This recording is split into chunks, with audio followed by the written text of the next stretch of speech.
Hello and welcome to Modiphius and our Dreams Machines actual play little series here. Welcome to Avera Prime. Thank you all very much for joining us and joining this episode. This is episode 3 with the character creation one at the beginning. If you've not watched those episodes, why not? Where have you been? What have you been doing? Like, come on, let's be honest.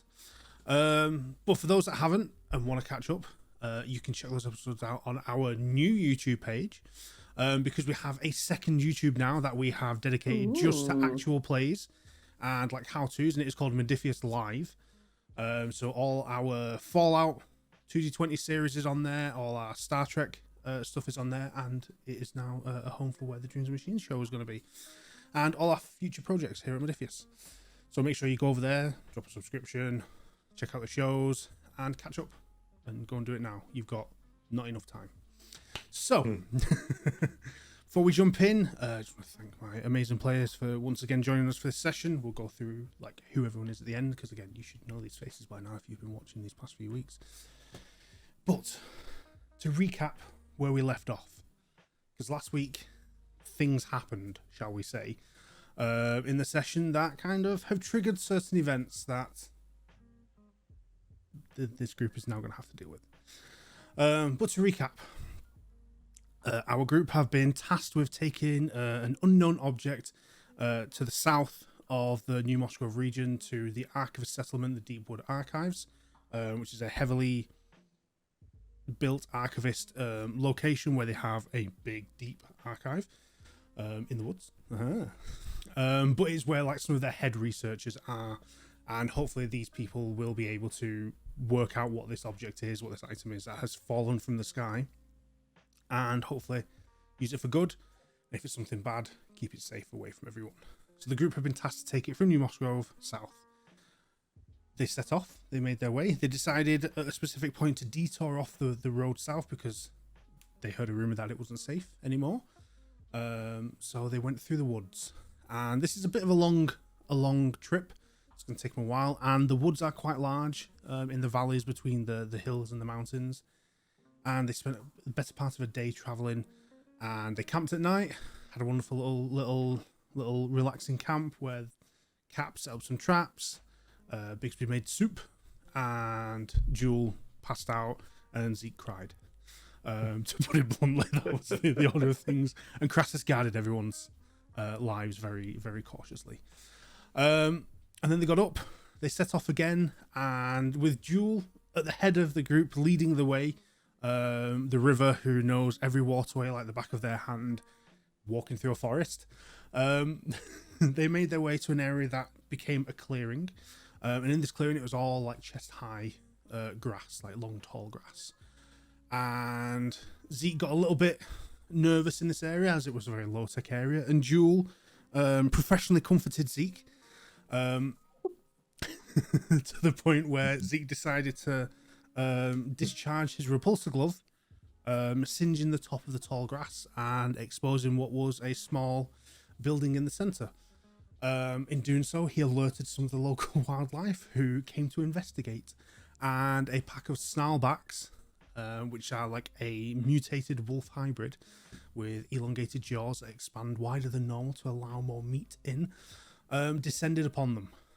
And Bixby attempted to distract them with a bag of jerky to no avail, and Jewel, thinking, what's the best idea to do here, set the field on fire to deter these snarlbacks, whilst Cap managed to stealth and using a bow. Do you have a crossbow, Cap?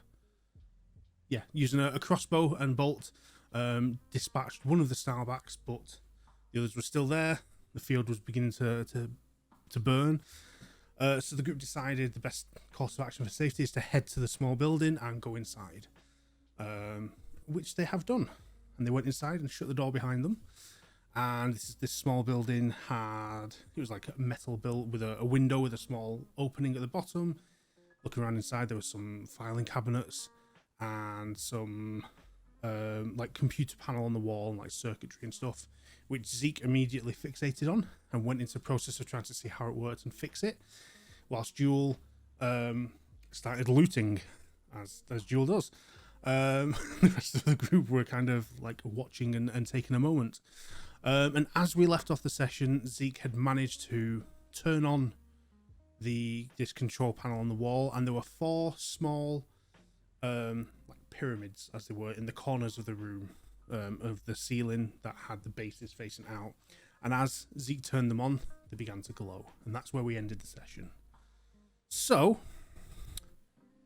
before we jump in, we're gonna head over to our intro, and then we will get back to the action, as it were.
So, as we left off, Zeke, you flip the switch, and you'll see the power start to surge around the circuit board, and these small triangles in the corners start to glow.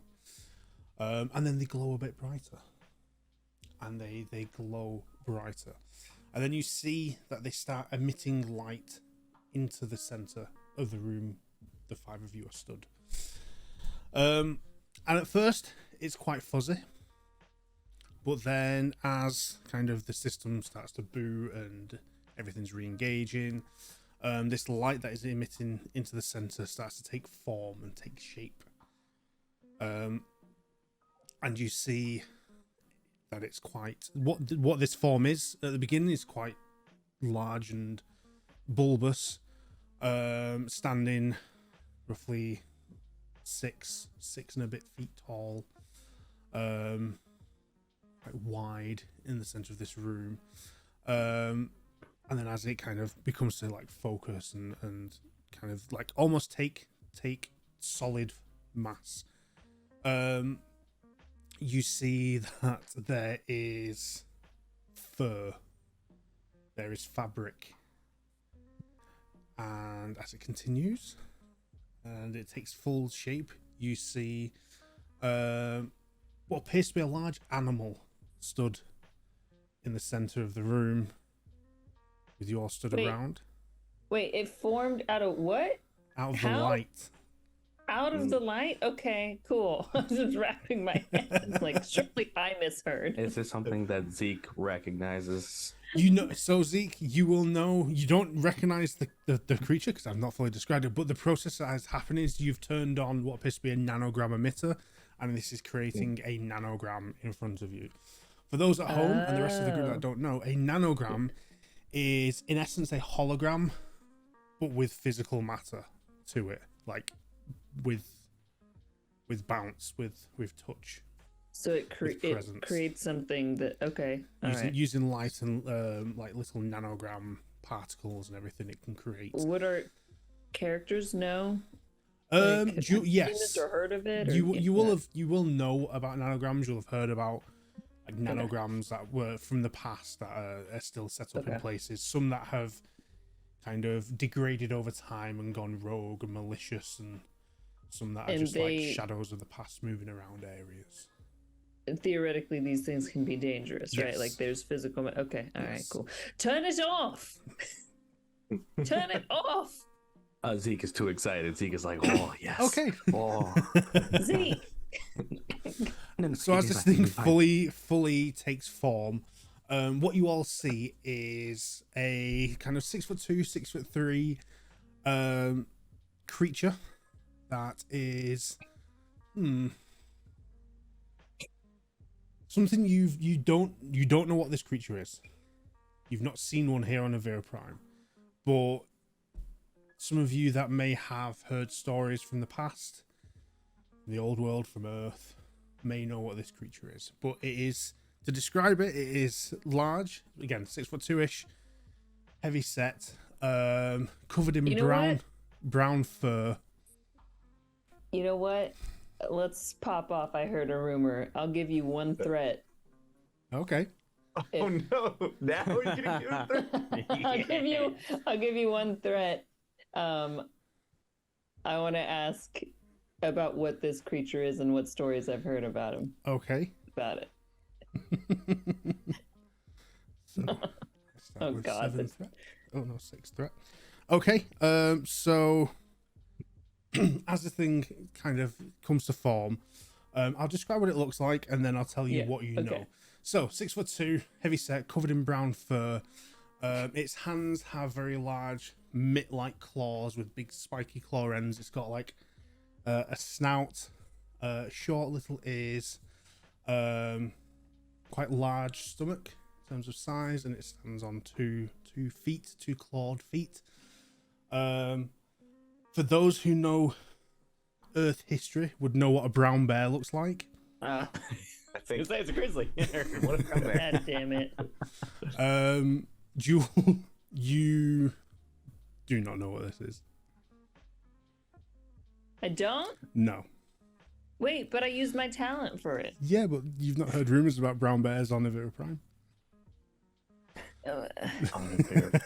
You've heard of big creatures, and you've heard of big Earth creatures that were brought over to Avera Prime to help populate this planet with wildlife.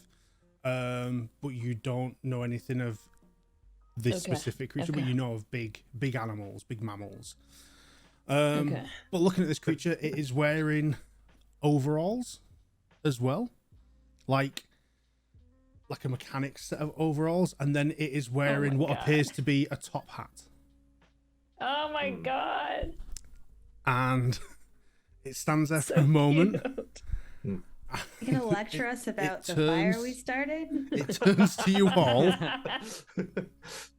You say that, but it turns to you all, and it looks at... Oh, let me roll a dice for this. And start the fire. It looks at Bixby, and it says... Hello there, hello and hi, welcome to my hut. How can I help you today? Are you okay? My name is Steamy. I frequent this area. Why is the door closed? It looks at the closed door and it's like... I had a bit of trouble understanding this beautiful creature. What? It's glitching slightly as it speaks to you, but it introduced itself as Steamy. Steamy. All right. Well, let's crack my knuckles. First time talk to a animal. Well, hi there, Steamy. We are we are a group of people who, I guess, turn this machine on, and here you are. Nice to meet you. What are you, first of all? We're humans. Virans. Yeah, that feels fair. Yes. I am, my name is Steamy, and I am... Sorry about that. You know, it's a bit grisly in the old throat. My name is Steamy. I am a great grizzly bear of the forest. I'm here as a guide and a protector for those that enter the woodlands and I'm here to ensure safety and protocol is obviously kept. Oh, great. We could use some help out here because we just encountered some angry little critters, and we are kind of lost. We're headed somewhere important. So if you're a guide, that's kind of excellent for us. Wait, but you guide through the forest? No. So I can give you all the information you need about the forest. I have a multitude of leaflets and pamphlets and data files. I can tell you all about this land, and I can guide you into the world and experience of the woodlands, because we are here to protect and serve these lands and look after the critters. And obviously you've met some of our wonderful wildlife here in the forest, and obviously you've got to look after them. You've got to keep this place clean, tidy, safe, protected. While they're talking, Zeke is looking for like a, I know it was made using the nanogram, but do nanograms have like a CPU or like some kind of central processing space that I could like interact with? All on the circuit board you've been meddling with. Do I see like a what is it called? A data storage slot? I want to just take the data if I can. You can definitely make me a insight study whilst you look. Insight study. Yes. All right. Insight study difficulty. It'll be for you. It'll only be a 2. 2. Okay. Yeah. I'll just do. Yeah.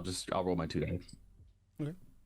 Oh, that's 1 success, but a 20. So I'm gonna spend a spirit to re-roll because I don't. Okay. You don't want want to keep that that 20. complication. All right, so that's going to be a 7. So that's 2 successes. Okay. So I'll say you start looking for the data drive whilst Bigsby and Steamy have this conversation. Steamy continues like, yes, we must protect this woodland. I can tell you all about it. I can tell you about some of the flora, the fauna, the inhabitants of our great wilderness here. We have definitely protected all of the wildlife that we have encountered. I look around at the group and kind of big eyes. Yes. Cap is like getting all the like fur and blood off the one crossbow bolt. Like, what? Oh yeah, love it. Love it here. I do apologize. I've not introduced myself to you all. And he turns to the rest of you after speaking to Bigsby and kind of tips his top hat. And he goes, "I'm Steamy. Pleasure to meet you all." Steamy, when what was the last year that you operated? What year is it now? If you don't mind. My systems haven't given me an update on the date. It's like 2803. I took a shot in the dark. Yeah. About It's like, oh. A little time has passed, I would say, since I was last here. Shall we put it? I would let me just double check our surroundings and make sure everything is okay. And you see him kind of glitch away for a second, and the no, you don't have to do that yet.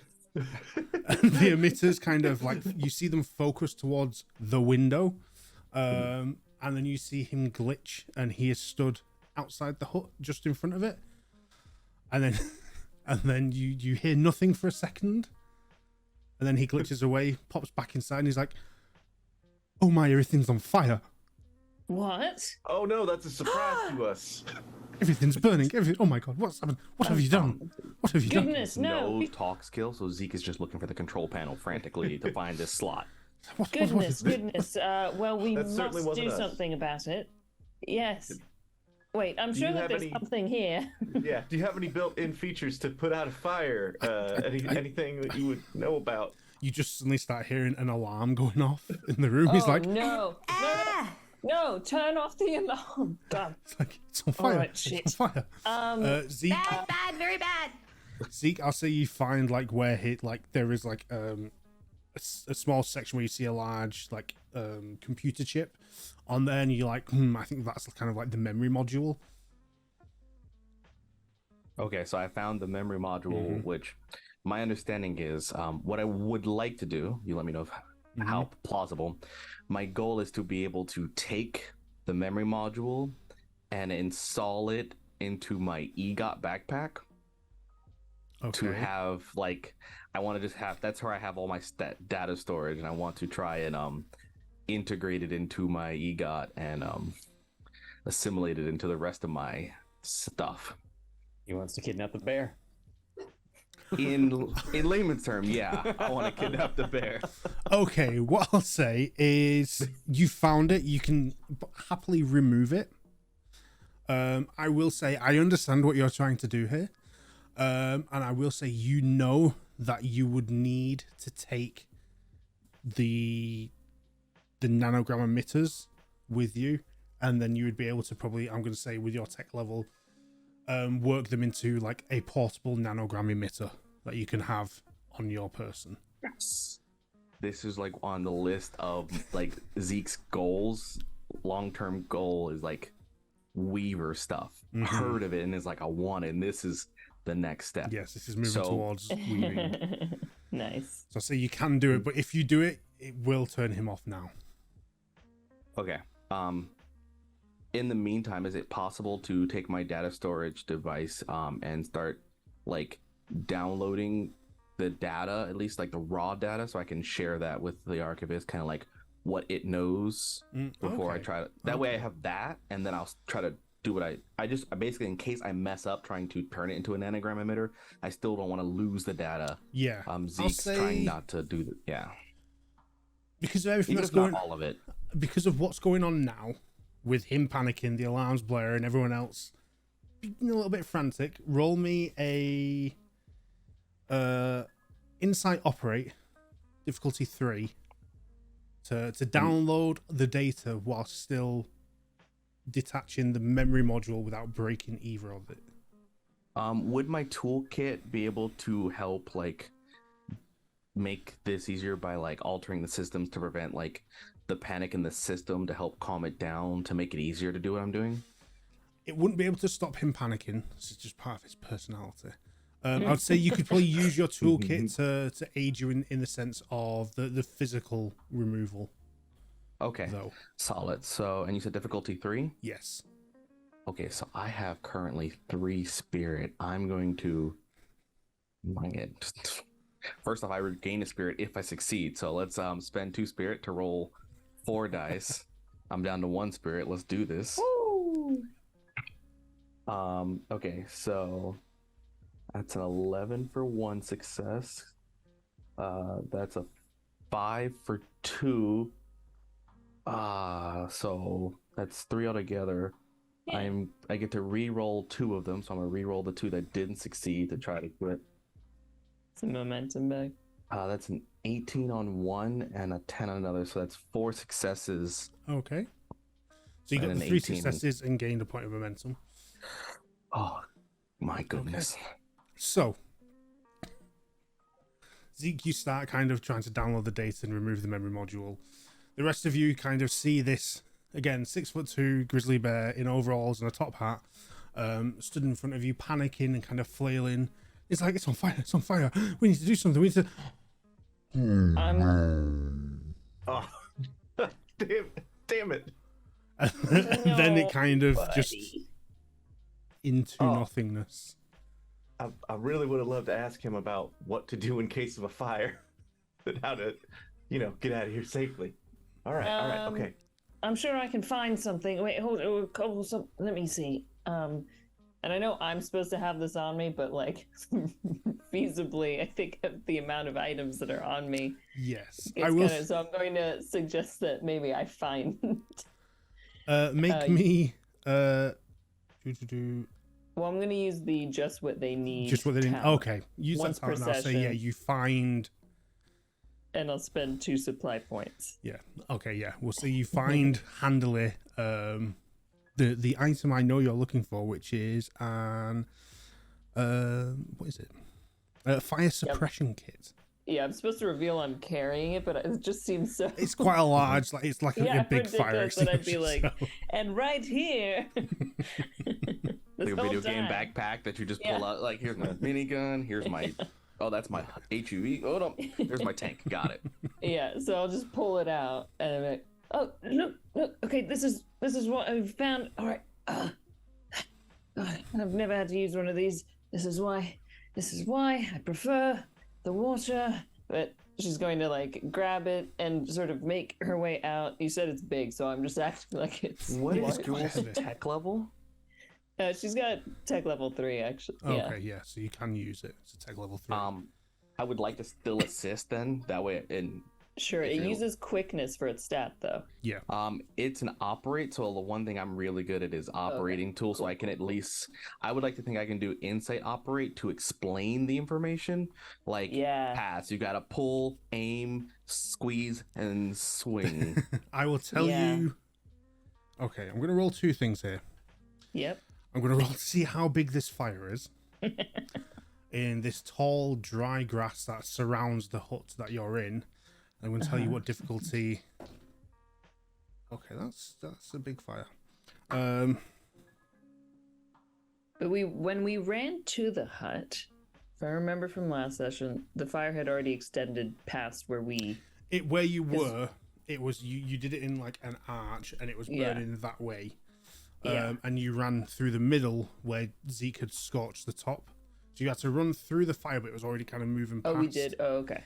But yeah, you managed to cut through the gap. Okay, so the gap where I burned it at first basically had already been singed, so the fire was around that. Yeah, it kind of been like a parting point. As it like were. I paved it. Okay, Yeah. that makes sense.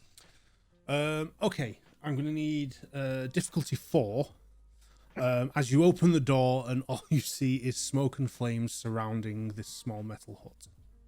So Zeke, are you assisting? How does this work? So there's 2 ways. We can either assist or Our brains combined. I always keep one arm open on my tool rig, and if this is a powered item, if we can take the time to install it on my tool rig, then I can use my tool rig special ability to make it easier, and then you can assist me with the weight of it if it is a powered item, so you could do that. Powered. In terms of time, I'll be honest. Can I run in and grab the fire kit? Off Jewel. Off Jewel. Mm-hmm. If you want to, yeah. Yes, I want to do that. Okay. So I run up, and Crassus runs up and says, "Look, guys, I've got this. Look, I've used one of these before. I'll take care of it, no problem." Wait, but it requires a lot of successes. Okay. So Crassus, you take it off Jewel and you head out into the, I want to say into the storm, but it's fire and smoke. Right out of the fire. Roll me, and do you intend to put the fire out? I do. Yep. Okay, so roll me a quickness operate. Difficulty of 4. Can I still shout instructions? Yeah, can we still assist in some way? So remind me for the dice roll for the quickness operate. Yeah, so you need to roll under your quickness, equal to or under your quickness to succeed. But if you roll equal to or underneath your operate, it classes as 2 successes. Gotcha. You start with two d20s, and you can spend spirit to buy additional up to a maximum of 5. Let's see, and I haven't spent any of my spirit yet, so I'll spend 2. So then I've got 4 dice. Okay. And currently we're at 6 momentum party, just so everyone's aware. Okay, cool. And I have to go under, right? Equal to or Yes. Equal to or under. Okay. All right. So I have 2, a 1, a 2, a 5, which are all successes, and then a 20. Oh no! So wait. What is your operate? My operate's 2. Your operate's 2. Oh, so I got enough. 4. So you got 5 successes. 5 total? successes. A complication. Quick question. Wait. What is your You tech can level? reroll it? Oh, yeah. My tech level is 2. Okay, so you don't know how to operate this because it's tech level 3. But what I will say, Okay. because this is Oh interesting, my god, it was such a good roll. Zeke, roll me an insight talk Oh, okay. with a difficulty of 3. No. Can I assist in that? because Like, because Crassus we're has- both like shouting because behind. Crassus has run out. Let me double Okay. check the assist rules. Oh, Like Right. assist Zeke in the Yes. talking. Oh, here's the thing. So Yeah. I'm going to make it a difficulty. Keep it as a difficulty 3. It's insight talk, but the actual Okay. rule for assistance is each assistant rolls 1d20. Okay. So you I'll roll one 1d20. die. Yes, Yeah. and you have to get. Ideally, you both need to get under your talk to succeed. because this is an assist from me, right? Yes. So you're both assisting. You both roll 1 die in telling Oh, they're Crassus both how assisting. to use it. It's a Oh difficulty. no. Alright. That means Jewel has to get because I have to roll a 1. I have a 1 in talk. So you equal All to right. Okay. I have the guidance talent, right? Yes. So, when I couldn't normally assist someone, I can still. So with this, I could just sort of tag into all 3 of us are shouting at Crassus. Go for it. All right. Yeah. So I'm rolling insight talk. Yes. 1d20 as well. Okay. Wait, you don't even know how to use that thing. But I know how to believe in yourself. At least it's insight with this. I have okay stats, but I just rolled a 19, so I rolled a 20. Mhm. Okay. Can I ask a Your question during all this? Yes. From my just being a dreamer, would I be aware of like natural fire suppression, like fire lines and like stuff like Yeah, that? I would say yes. Yes. 'Cause I'm I rolled a thinking of 5. Is that under your That's- insight? Under talk and insight. So Oh, that was but under your talk as well. That. So yeah, so for this, I roll my insight talk as per assistance roll. So that was under both. Okay, so That's that was two two from- two successes. Oh, from but Big Sport. me and Jewel both But you two failed. both failed, and you need Wait, is it- 3. So it's two insight. for So under. it's insight talk. talk. Yeah. So insight being your main stat, so you need to get equal to under gets you 1 success. If you roll under your talk, it classes as 2 successes. Because Bigsby rolled under his talk, he got the 2, but you 2 failed. Can I still spend spirit to re-roll? Oh yeah. Can we re-roll it? I know I with Spin can't the add Spirit? dice because it's assist, but I don't know if re-rolling I applies. thought you were out of spirit. Don't. If I try a skill, if I succeed on a skill test 3 or higher because I'm demonstrative, I regain 1 spirit. Oh, okay, so okay. when I try the downloads, Steamy, I regained a spirit. Okay. I will say, for the purposes of this roll, yes. Okay, Okay. I'll spend a spirit as well.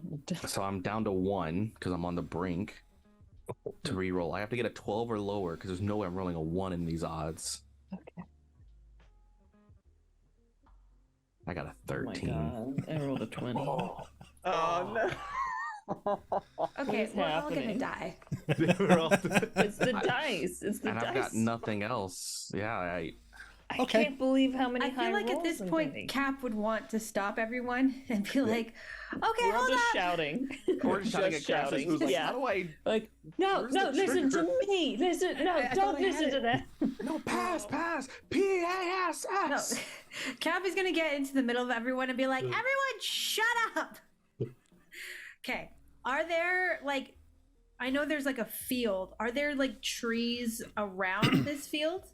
Okay, Yes, so- I would like everybody to. Do we have like an axe or a machete or something bladed, because we need to pull down some trees around the edges of this fire and then like dig some trenches so the fire doesn't get any bigger. I can't guarantee that we're not gonna get hurt. We could get ourselves wet and not burn, but if we don't want this to spread, we need to put up a border of some kind. Crassus, you got an axe? I feel like you're the only one who might. I've got my spear. That's all. From the With the smoke. mention of that, actually, But are the flames like right up to the door here? They're getting there. Jewel, you have a thermal spear, right? Yeah, that's what set the fire. The end isn't My a spike, understand- though. It's like a canister at the end of the thermal stuff. It's a canister, Yeah, but it it's like kind it of emits in flame, shape. right? Yeah, yeah. It emits heat. It emits heat. So I'm gonna do a roll that has nothing to do other than if Zeke can enter his focus mode. Okay. While you do that, Zeke, Cap, can you roll me an insight study really quick? Difficulty 1.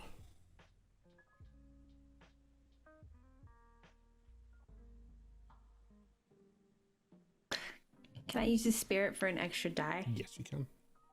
We knew the hardest thing we do today is try to use just a fire suppression kit.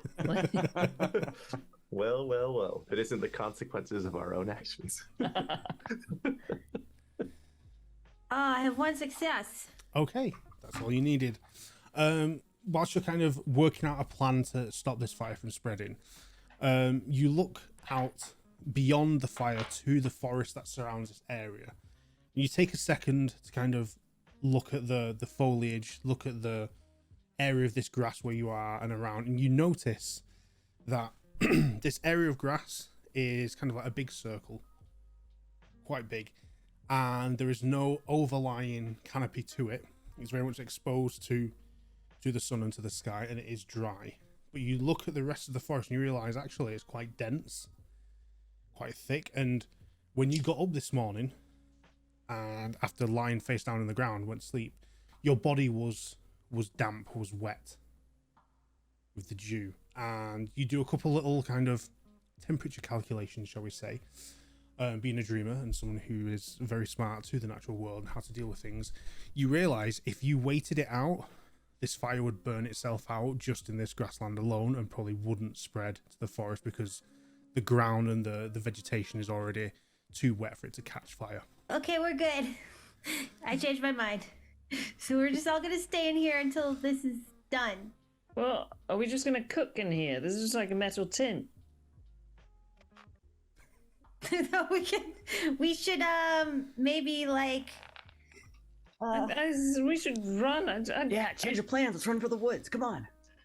Or just through the run fire? the direction we were going. We need to go Right. further south. If we keep going, because the fire is approaching us, but It's if kind we of, just it's in a position where it is coming round to connect and surround you behind the hut.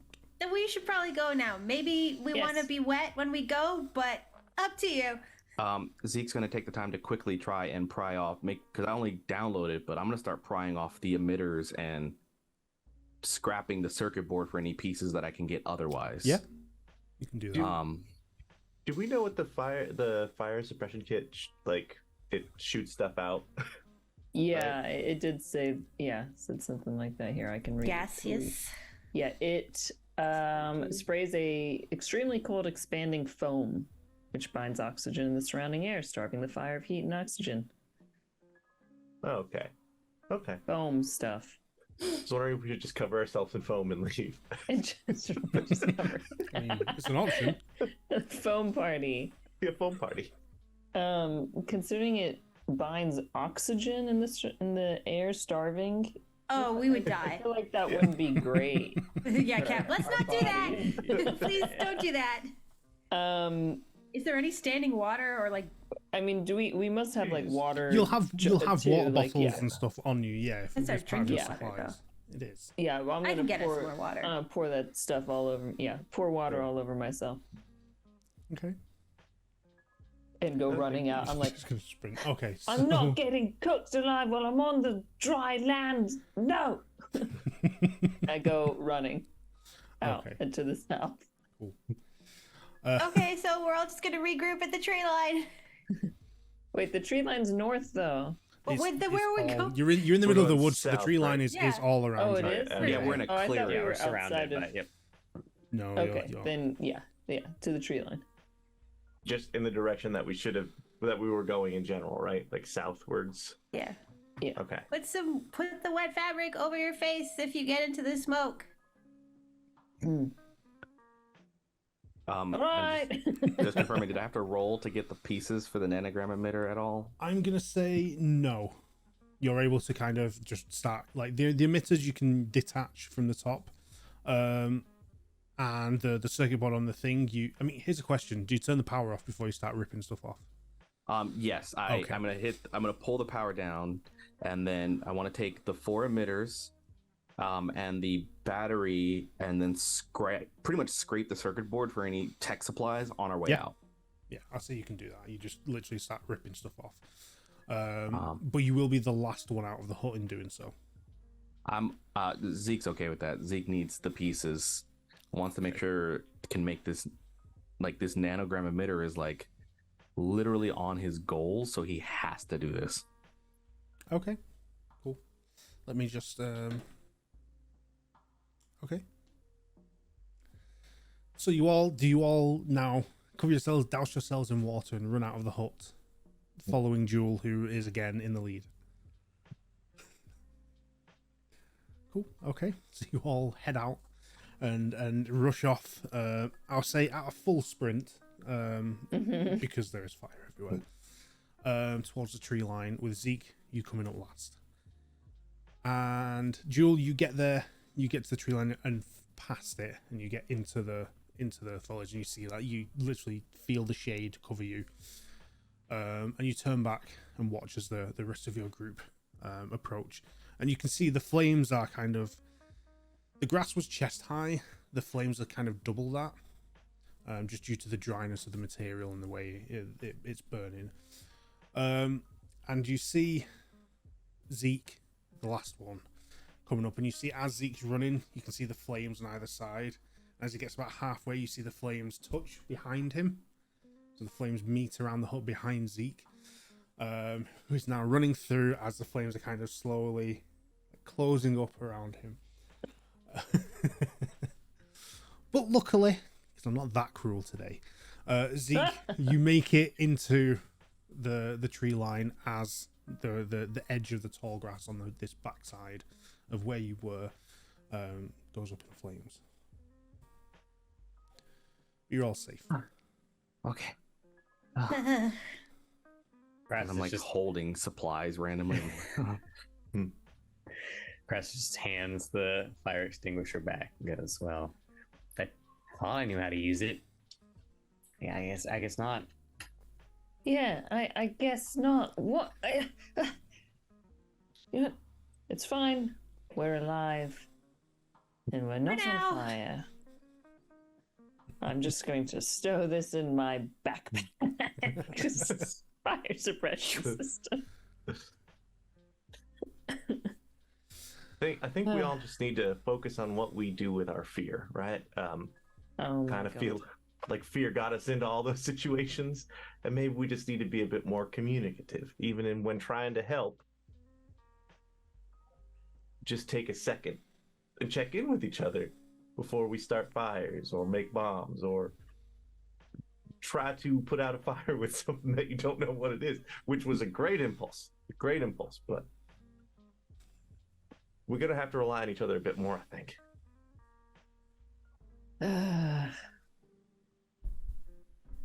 Zeke at this moment has taken off the tool rig and is like kind of, it's pretty bulky despite the fact that like it's a solid harness, and sets it down and is like clink and is like checking it and like making sure it's okay from like the heat and all that.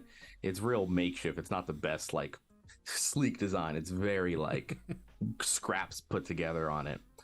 I'm gonna walk over to Zeke and like give him a pat on the back and like, hey, you did really well. I saw you hoofing it through those flames. Like, I know it must have been terrifying, but you looked so cool. And like, And Cap is like, he fucking started the fire. that wasn't.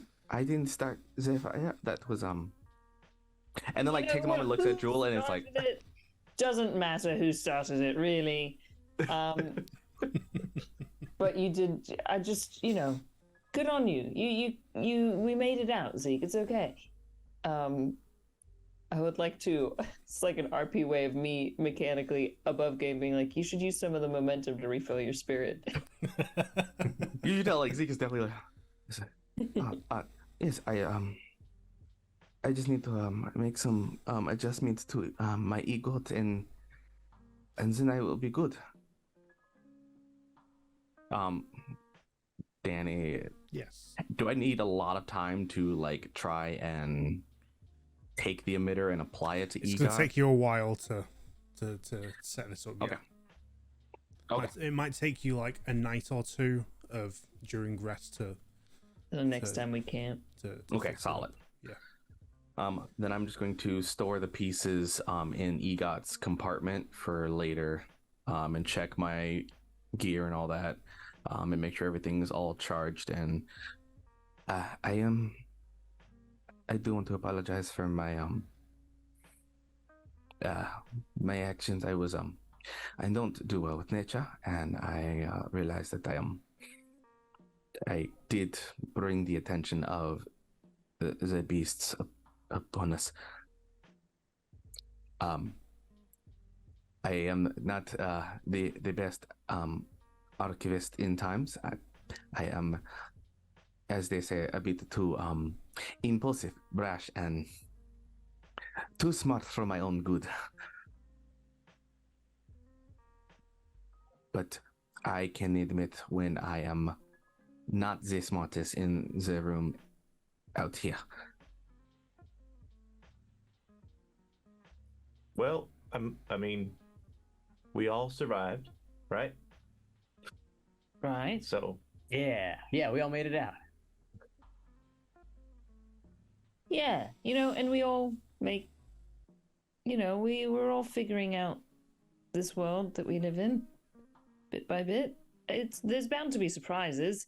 I certainly don't know what's waiting for us. And soon we'll be at the Deepwood Archives, and then you'll be the one guiding us on all of this. and remember, you got Cap and Crassus. They're pretty rough and tumble. You guys, right? We'll take care of Zeke if we encounter any more beasties. Yeah, absolutely. Taps his spear. Cap is currently shaking off themselves like a dog, trying to get dry, and like wringing out their clothes. What? Oh. Yeah, sure. And I don't think anyone's been hurt through this incident, right? No. Okay. And he just kind of gets the harness back on, takes it, clasp over the chest, and kind of gets that all set. And there's like that kind of like the whirring sound of it connecting, and like you could see the light on the chest where it's kind of like a makeshift heart monitor, and he's like, there's like a rhythm in the machine that's humming as like, okay, I am ready to continue. All right. Well then, I'm gonna use whatever navigation skills that my character knows and Josephine knows nothing about to look at the sky, look at and figure out which direction we're facing and get us back on the southward direction. Oh yeah, Julie suggests I try to regain spirit. Is there anything I can do to like? I know I have to like make a check and succeed to spend momentum. So is there anything I can? Oh, you do? No, not with this. You can just spend the momentum to use the second wind function and regain spirit. Now that you're not in combat, you're not in an action scene or anything like that. You're kind of all stood and sat for the moment, so you can do that. We have 6 right now, so it's 1 for 1, and then 3 for 2. Yeah, so it's 1 for 1. So 1 spirit costs 1 momentum. The second spirit costs 3 momentum. The third spirit would cost 6. Okay, so I'm just gonna spend... to regain 3 spirit would cost you 12 momentum. No, that's 10 momentum. Wait, sorry. 6 plus 3 plus 1. Right, okay, my math was terrible then. So I can, if possible, if everyone's okay, I'd like to spend 4 to get back 2. To at least get back 2, because I'm at 1 right now. Mm-hmm. Yeah. Can I spend 1 to get myself back up to 3? 1 momentum? Would there be enough? Actually, you know what? There will be. I want to double check a rule, because I think if I give Jules spirit, I also regain spirit. You do have your bonds. Yeah, well. I remember. I just don't remember how they work offhand. Ooh. Where is it for bonds? The character has a supportive bond with another character. They readily take on one another's burden and struggles. Do we have a bond? I have a bond to you. Oh, you do? Yeah. Oh, how sweet. Yeah, they also regain 1 spirit. Yeah, so it's where. So if I give them, I also regain. Double check. I'm trying to find it here somewhere. It's page 92, I think. 92. Thank you. Yes. I'm like, well, let's use these bonds while we're here. Yeah. I didn't know you were bonded to me. Wow, I feel like this is opening a whole new world of relationships. Okay, yeah. Second wind says if I'm doing it, if I use that or to do, I may restore my spirit or that of an ally, and I restore it to the normal maximum. If I restore an ally while they have a supporting bond, while I have a supporting bond, they all regain an extra spirit. Got it. So if I spend the 4 on me to get 2 back, kind of like, thank you, Jewel. You have always been perhaps my only actual friend. And that way I can spend 1 momentum to give you a spirit, but you'll get 2 back. Yes. Okay. Because of our bond. Aww.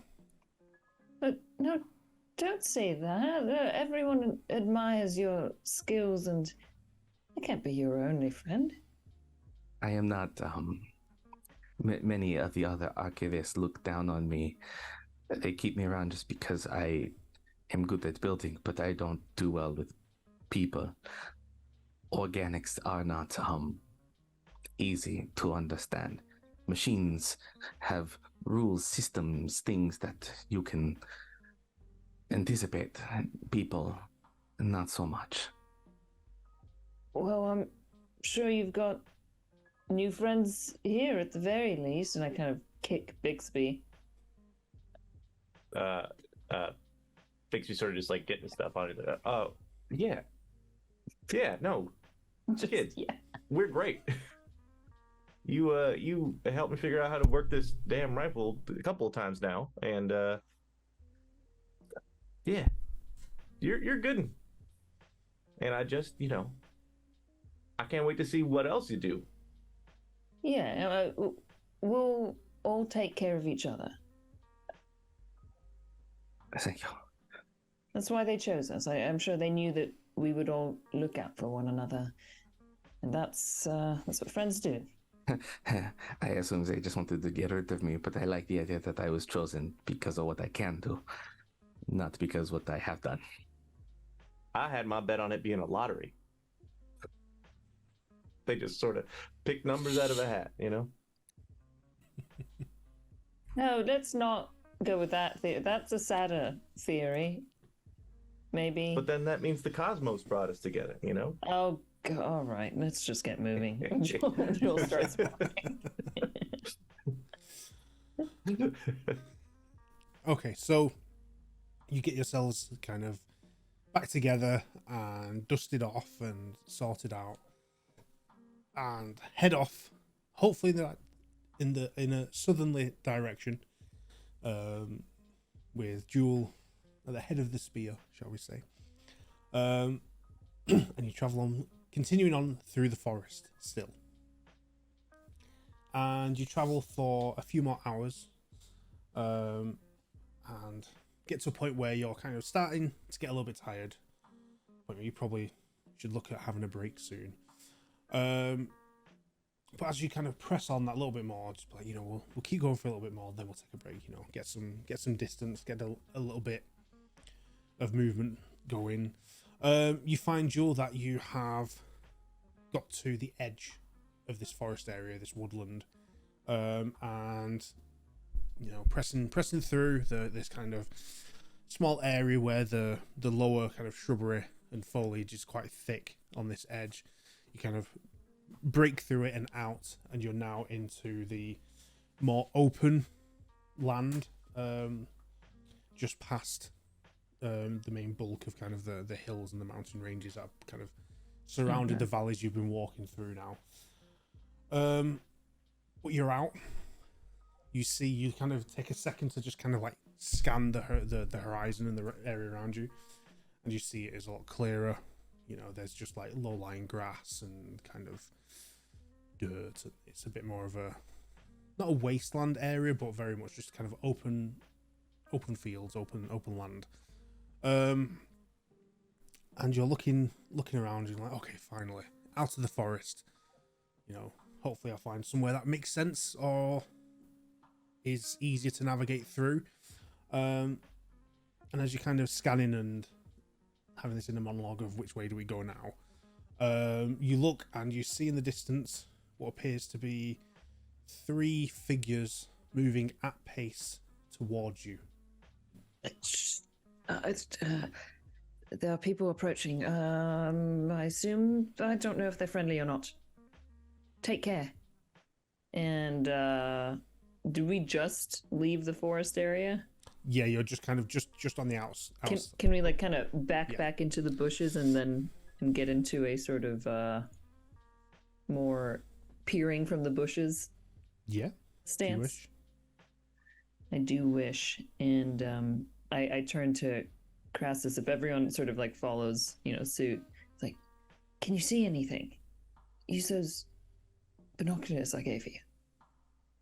Just pulls out the binoculars and he's trying to get a look at these 3 figures approaching. Yeah. So make me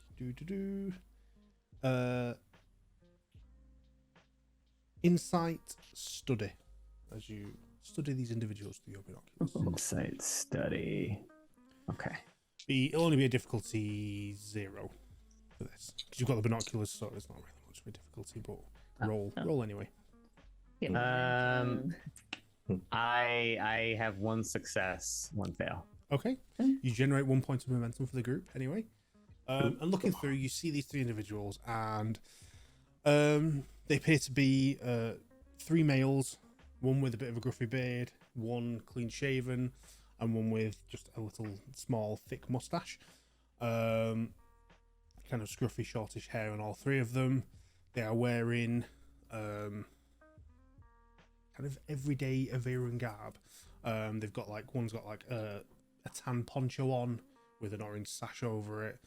One's wearing kind of like dark green overalls with like a thick kind of like leather, almost a leather apron over that, and the other gentleman is wearing like dark grey with orange and blues over the top. And you see one of them is holding a crossbow. One of them is holding a large canister, similar to one you were holding not too long ago, Crassus, a few hours ago during the fire. And one of them appears to be holding what looks like a large shovel as well, and they're kind of rushing towards you. Okay.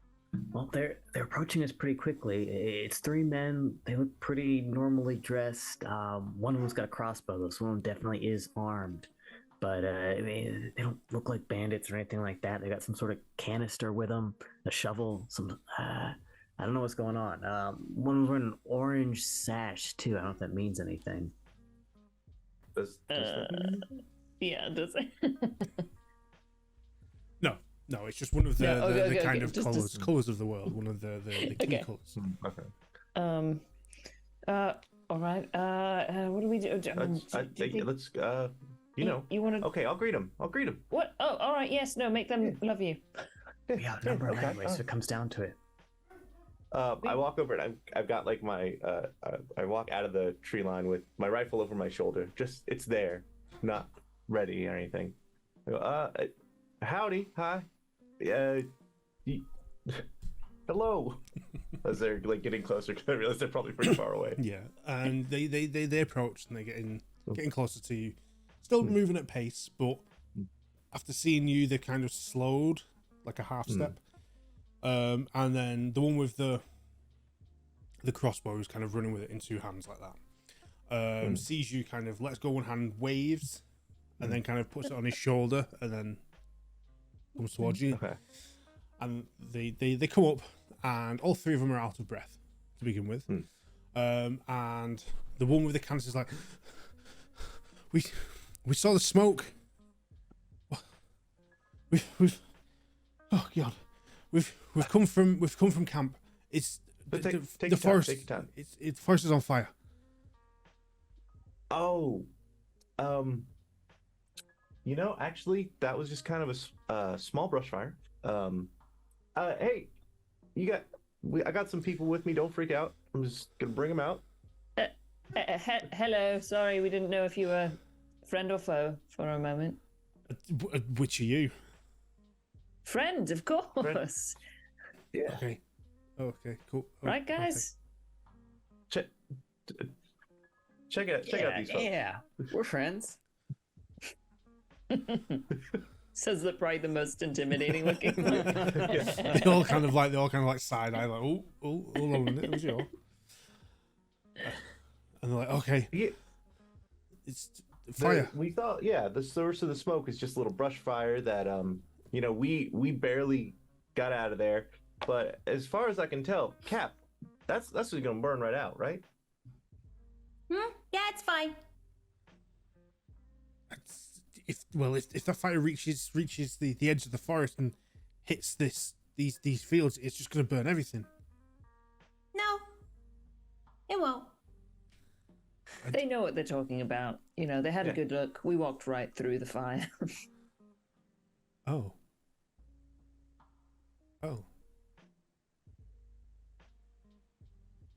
That was a lot of smoke, though. Cap, do you want to maybe divulge more information? I mean, I don't want to, but if you would like me to, then I think it would help. Grass dry, woods wet. That's simple enough for even me to understand. There you have it. So it's contained, is what you're trying to say. Okay, well, yeah, thank God. Where did you three come from? We came from Seleki camp. Is it far? Do you? No, it's not. It's not too far. No. Oh, great. I mean, it's taken us a while to get here because, I mean, you look at the three, and we're all clearly unfit and out of breath. Yes. Denny, is it nighttime? It's, I would say, evening. Not quite night, Okay, not quite dark yet, but approaching, it's yeah. it's approaching. Or perhaps would you be open to some visitors? We're probably going to need to bed down in a few hours, and it'd be nicer to do it in the company of others. Yes, yeah, by all means, come stay. We have there's yeah, I'm sure there'll be somewhere you can sleep. Lovely. I want to try to convince them that we did that fire on purpose to do like a controlled fire, and that we're sort of like upkeeping the forest. Okay. Because I'm manipulative and it helps my growth. No! What end though? So they don't know we're Experience traveling points. with goods. Like we're trying to keep what we're doing out here a secret. Oh so this is yeah, sort of true. Why weird we're group of traveling? people Okay. Or we're setting like a story of On why we're out here to vacation. begin with. Yeah, we're on vacation, family vacation. Okay. Right. We are just environmentalists. Controlled fires to stop future fires. Right. I see. Yeah. Mm-hmm. So I Zeke love has it. no These help. these goals are so good at causing absolute chaos and mischief because it's 100%. Yeah, it's really fun. okay, so are you all going with these three gentlemen to Seleki camp? Is that your plan now? Okay. So they kind of you give them a moment to catch their breath because they're clearly definitely out of shape. And then they're like, okay, come on, we'll head back and let everyone know that it's under control. They say with a little skepticism. So as you make your way back, Bixby, can you roll me a let me have a think here. I want you to roll me.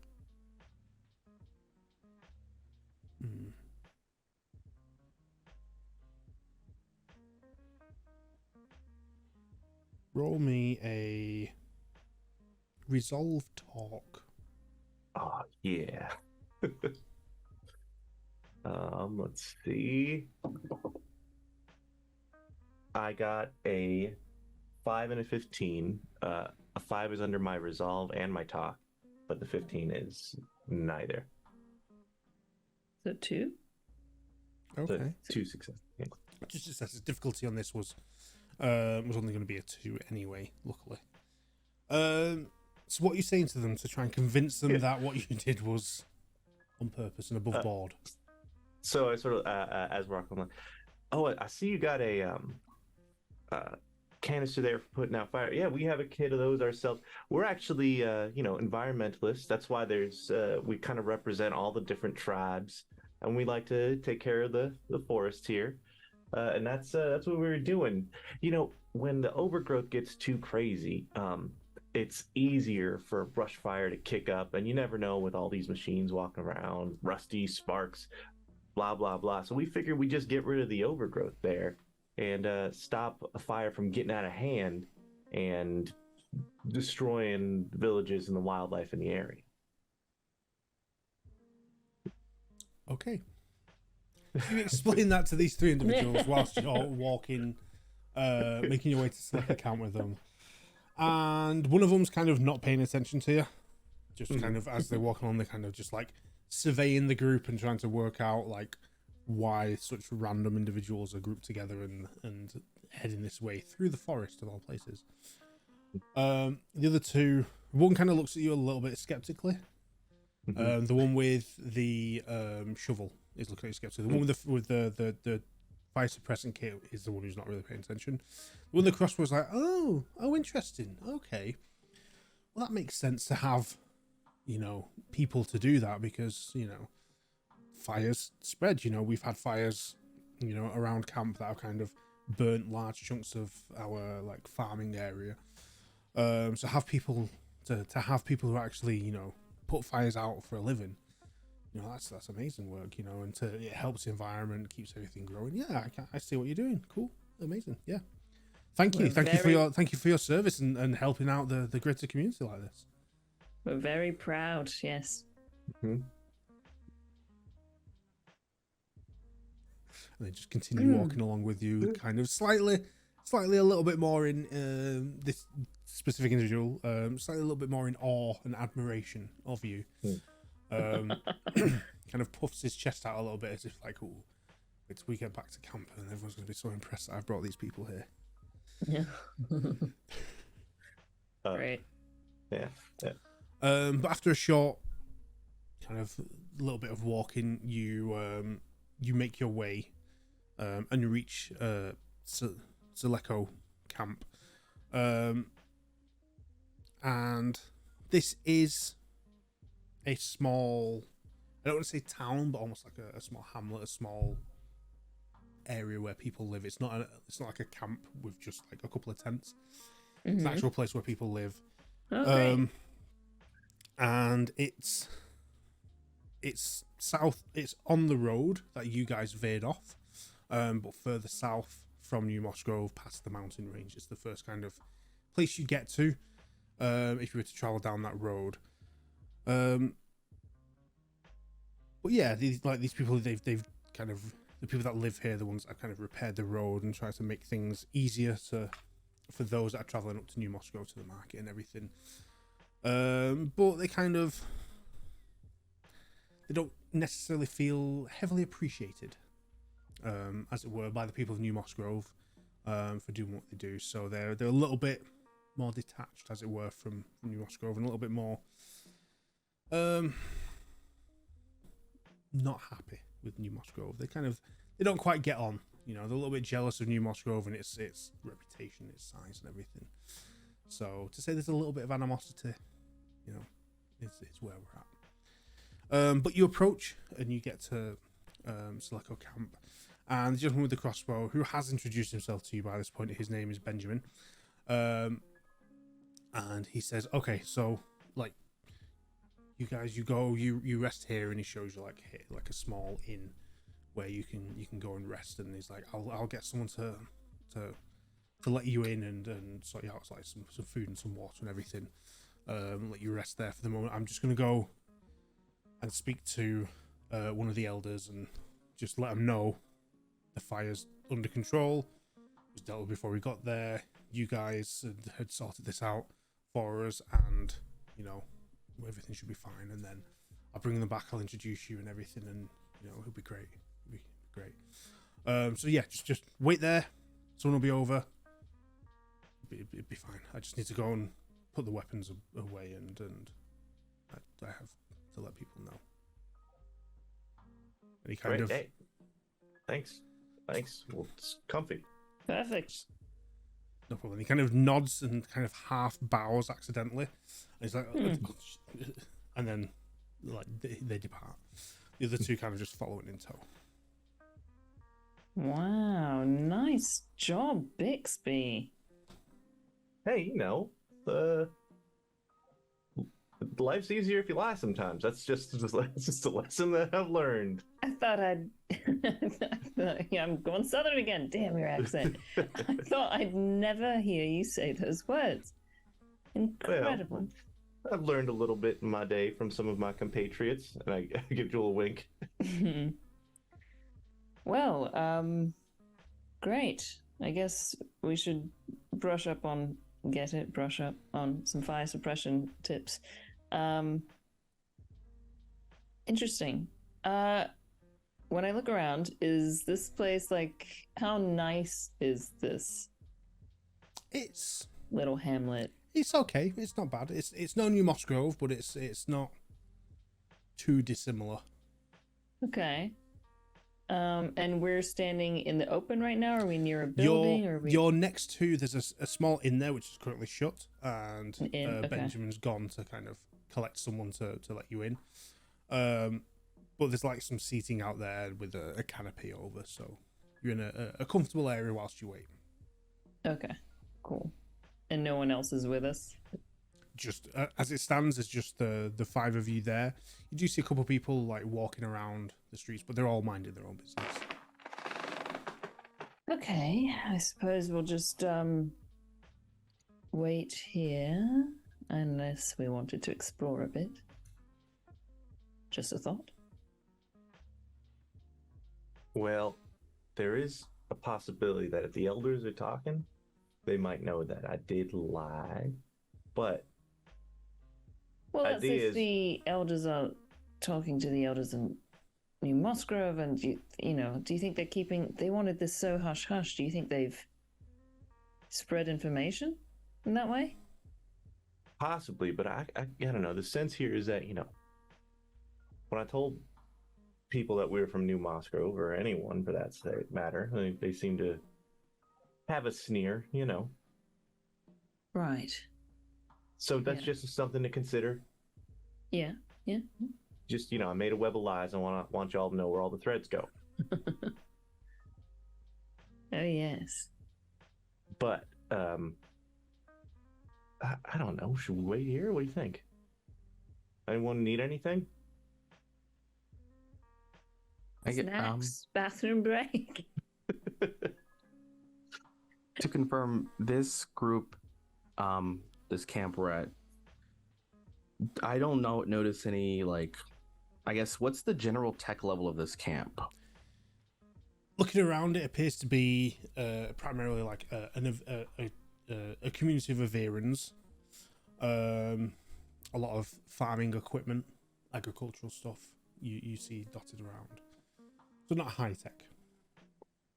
And their general, I guess, not combat level, but how safe does this place seem in general from things around? Yeah, looking at people walking around, you don't see weapons on display, but you wouldn't in most communities. That's what the Guardians are there for, who are the everyday people who grab weapons when needed from a secure place to defend their homes.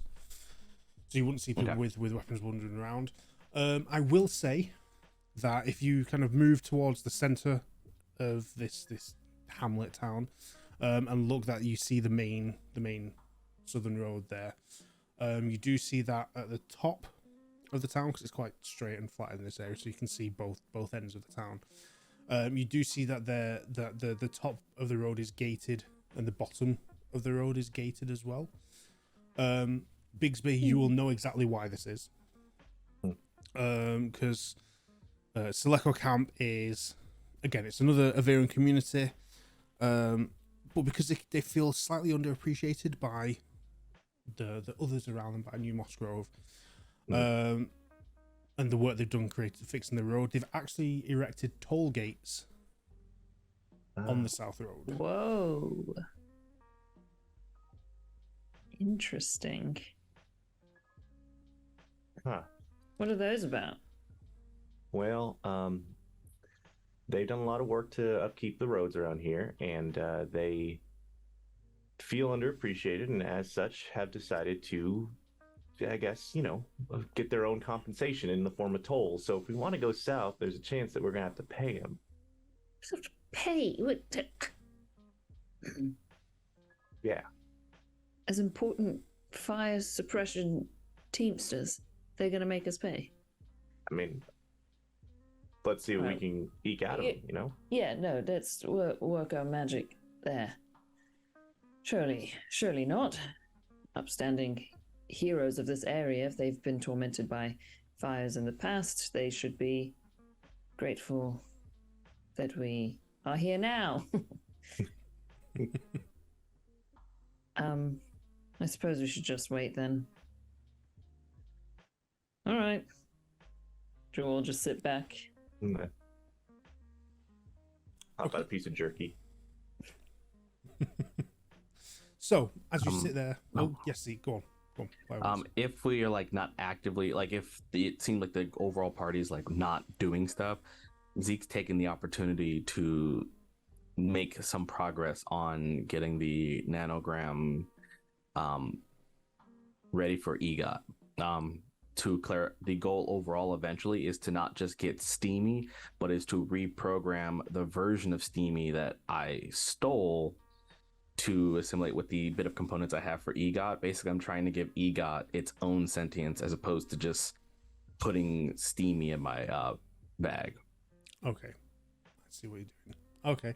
Yeah, it's like I'm taking everything I can, and if the goal is to find more and just keep giving it its own personality. Okay.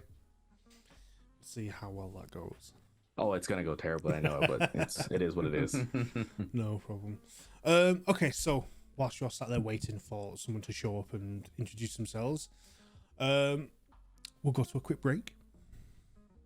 So everyone at home, thank you very much for watching. We're going to take a quick 5-10 minute break, and then we'll be back with the second half of this episode. So yeah, we'll see you shortly. Bye.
you very much for sticking around for that quick break.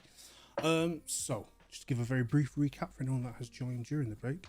Our group have survived their little forest ordeal after having gone into this hut to escape the snarlbacks that were chasing them and burning down this area of open grassland.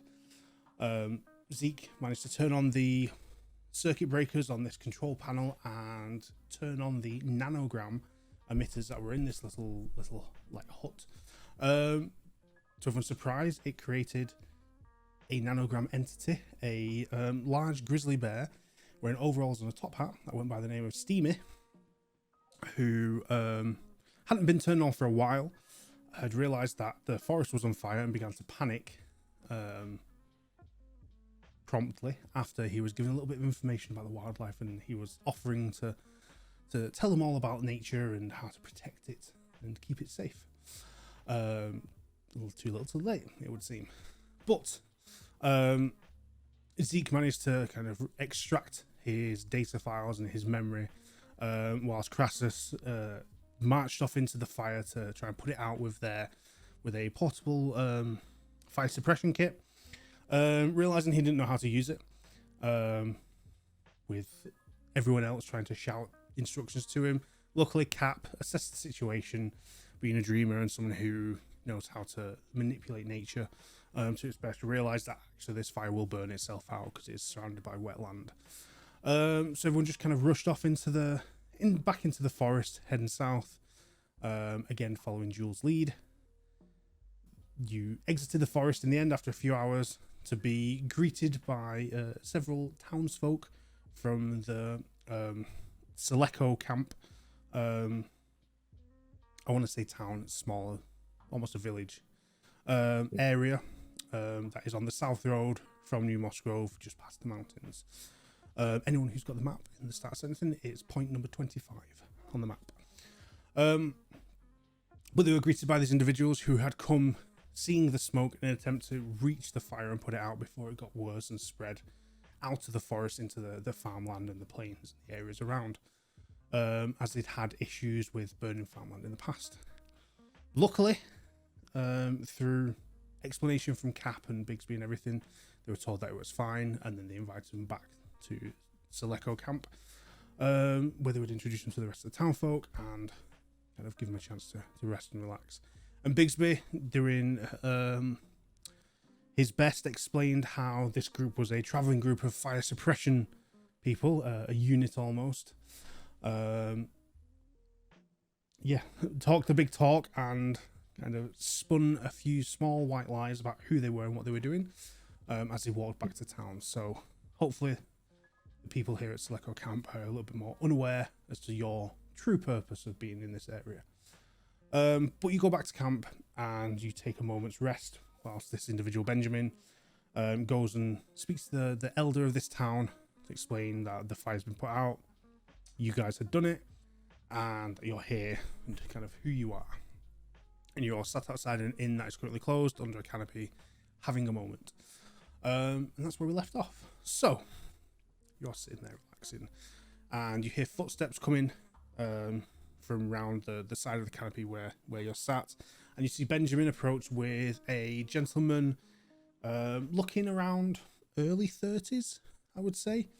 Kind of clean shaven, hair kind of brushed to the side, short. He's wearing kind of green overalls, and then he has, I want to say, like vestments, like a priest's, kind of like the scarf that goes round and down, a bit like that. And it is a mixture of orange, blue, and teal, like patterning on it. This person's talking very prim, kind of walking very prim, proper, shoulders back, as he approaches with Benjamin. And Benjamin's like, "Hi, hey guys. This is the elder. I want to introduce you to them. Their name is Mihao, and yeah, by all means, like Mihao. These are the people who put the fire out." And just goes, "Oh, hello. From what I've heard, thanks are in order." You're welcome. Yes, thank you very much. You're welcome. Yeah. Wasn't a big deal. I'd do it again in a heartbeat. Thank you. I hear this is something you do on the regular. This is your occupation, it would seem. Yes, professional fire put outers and preventers. Wonderful. Well, this is greatly appreciated, as we have been kind of in recent times struck with many a fire in the area. So yeah, much appreciated. Our pleasure. Thank you for welcoming us into your camp as well.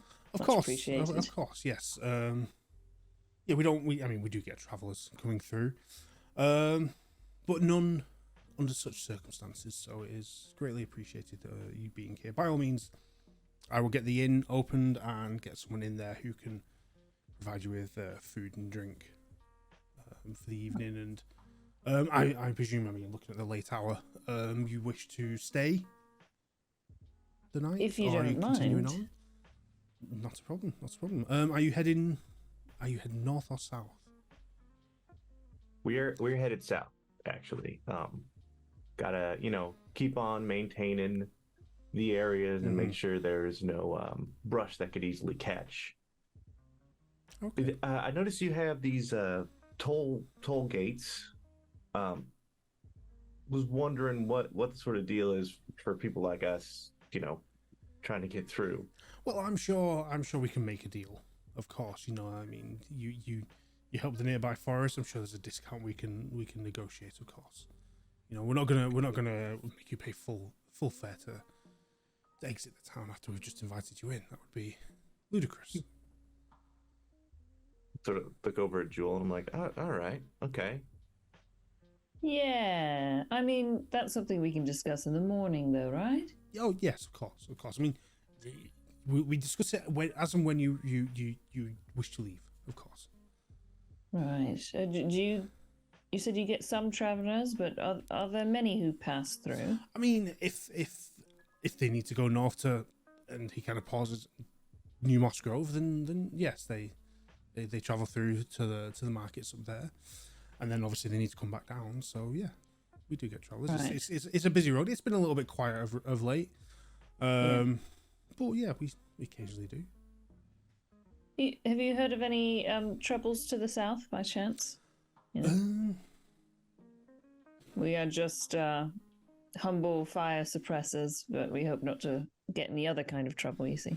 There's been a couple incidents north and south of late, but I'm sure it's nothing to be troubled by. Well, what sort of incidents to the south in particular? We're surrounded by wilderness here, obviously, it's been a while yeah. since, these things happen. There's, Right. been a couple of Waker sightings, and, there's always like the odd bandit or somewhere, or there might be a roaming animal, but, it's mainly the Waker. Nothing unusual. No. Can we do like a vibe check here? Make me an insight study. Cool. The vibes were abysmal on that shore. Right? Yeah. And it'll be a difficulty 1 for this. Okay. Like, he's clearly not that good at covering up lies. Doesn't matter because I failed both. Seems fine. Wonderful. That's what I like to hear. Right. Well, do you have any sort of traditions here? Is there should we? I don't know. Do you eat together here, or? I eat in my home personally. Right. Sorry. I am more comfortable. We come. This is seasonal work, you see, and when I'm not doing this, I'm on the river. I see. You're from I'm- the river. Oh, you should have said Yes, so. yes. We've had I'm so river sorry, traders here yes. before. Yes. Yes. That's where I usually am, but seasonal work, as I said, and so I don't know all of the customs of the dry lands at times. Of course. So you of eat at course. home. All right. Yep. Of course, yeah. But again, we have the inn here. Again, I'll get someone in. They will sort you out. make sure you're definitely well fed and well watered, and we'll provide rooms for the evening, of course. And he kind of turns to Benjamin, like leans in quietly, and says, kind of points up the street, someone. And then Benjamin kind of nods, and then turns away. And then Mihao grabs him and goes, and sends him off. He's like, Everything looks normal to me. This is a welcoming environment, and the vibes are just immaculate. Let's go. I don't like it here. Thank you for welcoming us. You've been so gracious and Of course. open and yes, not a problem. By all means, again, I am Elder Mihao. Again, Mihao, yes. Yeah, Mihao. Again, Elder. It's Elder. Elder Mihao, yes. it's an elected title, but I just like to remind people every now and then. Yes. But anyway, This is a lot of barnacles. you take a seat. There will be people here shortly. I'm unfortunately, I wish I could stay and chat, but I do have some business to attend to. You know how it is. Maybe you don't. Anyway, take a seat. All right. There will be someone here shortly, I promise, and I will. I may pop in for a drink later, and we can chat. But wonderful. Yes. Right, let's get some food on. And he kind of like wanders off. At a slightly quicker pace than when he arrived. Yeah.